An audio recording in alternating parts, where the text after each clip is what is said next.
खासदार उदयनराजे भोसलेंवर कारवाई होणारच, गृहराज्यमंत्री दीपक केसरकर यांची माहिती। ही जी केस आहे या केसच्या संदर्भात चार्जशीट फाईल ऑलरेडी झालेली आहे। सर्व प्रमुख आरोपींना अटक करण्यात आलेली आहे। उदयनराजेंची जी पोलिसांना गरज आहे ते त्यांचं व्हॉइस सॅम्पल घेण्यासाठी आवश्यकता आहे।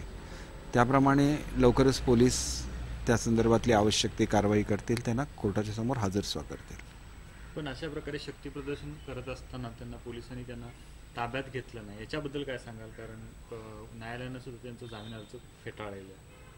नाही, संपूर्ण बाबीची मला चौकशी करायला ऑफहँड मला काय सांगता येणार नाही। मला ज्या केस संदर्भातली जेवढी माहिती आहे त्याप्रमाणे त्यांची मुख्यतः गरज ही त्यांच्या व्हॉइस सॅम्पल्ससाठी आहे आणि ते व्हॉइस सॅम्पल्स घेण्याचं काम 1 तासाभरामध्ये होऊ शकतं। या दृष्टीने त्यांना एकदा ती पोलिसांची जी गरज आहे, ज्या पुराव्याची गरज आहे ती मिळाल्यानंतर त्यांना जामीन मिळू शकतो कोर्टाकडून। खंडणीसाठी धमकावल्याप्रकरणी राष्ट्रवादी काँग्रेसचे खासदार उदयनराजे भोसले यांचा अटकपूर्व जामीन अर्ज फेटाळण्यात आला।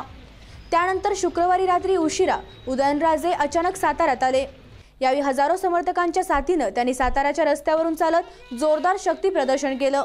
दरम्यान उदयनराजे आता स्वतः पोलीस ठाण्यात हजर होणार का, याबाबत सध्या सातारकरांना उत्सुकता लागली आहे। लोणंद येथील सोना अलाइज कंपनीचे मालक राजकुमार जैन यांना खंडणीसाठी धमकावल्याप्रकरणी उदयनराजे भोसलेंवर गुन्हा दाखल करण्यात आला होता।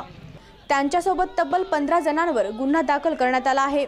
त्यापैकी 9 जणांना अटकही करण्यात आली।